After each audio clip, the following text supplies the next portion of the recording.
The death of beloved kindergarten teacher Justine Abshire on this dark country road in central Virginia was becoming a mystery for investigators. What started out as an apparent hit-and-run accident was turning into a potential murder investigation.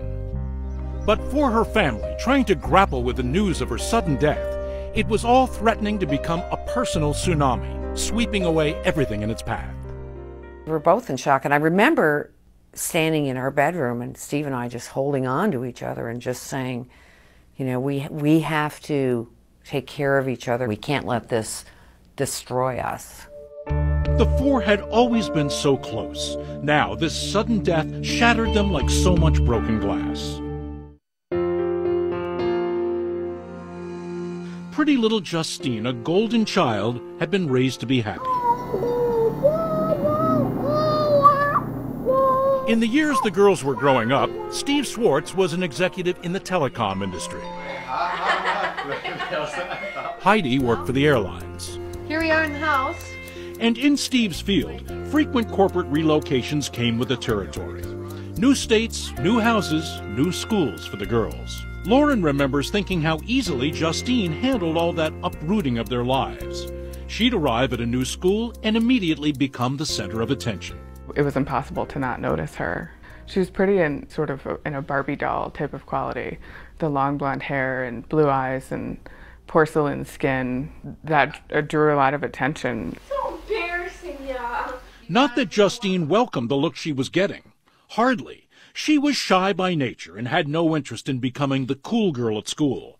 She was content to hang out with a few close friends and to dote on her pets.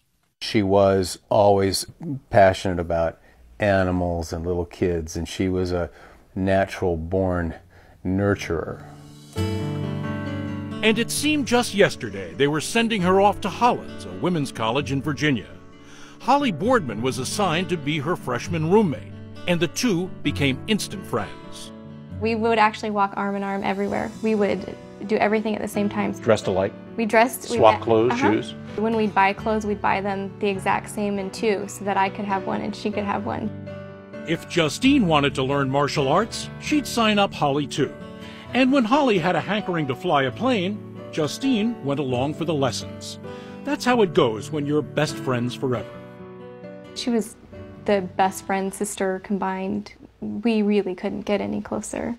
Eric was also a loved member of a large extended family. Tracy Ladd is his older cousin. Eric has always been a very caring, sweet, nice kid, just always good. It made it all so hard. Such a cute couple, everyone thought. And now Eric, a widower after only 5 months of marriage.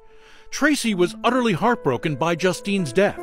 Almost too much to comprehend how such an awful accident like that could happen. Horrible news. Horrible news.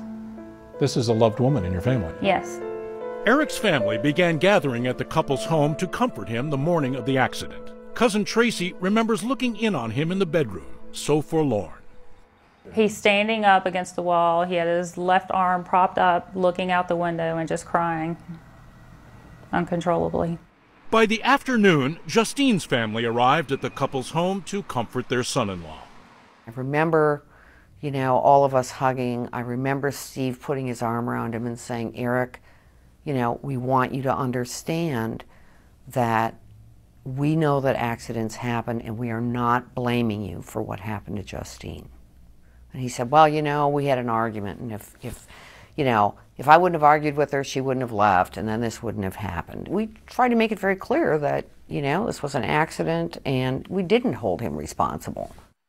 There were arrangements to be made, flowers, music to be selected. The two families gathered at the packed funeral home where so many turned out for the beloved teacher taken away from them too soon.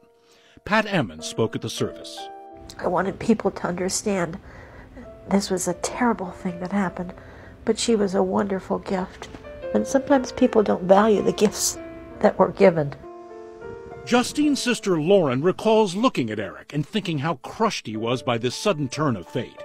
His two young daughters, children from a previous relationship, by his side. Eric was crying. He was really emotional, holding on to his two children. And among the mourners that day, there was a stranger, Special Agent Mike Jones. The investigator was the son of a grade school teacher himself and went to Justine's funeral to pay his respects to the family and see how Eric was holding up. He's a victim. It's his wife that's gone. And as the wife's friends would soon be telling the troopers as the investigation moved forward, Justine, the Justine they knew and loved, had been gone for a while.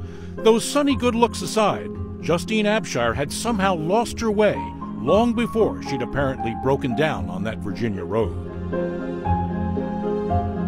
When we come back, investigators shift focus from road to home.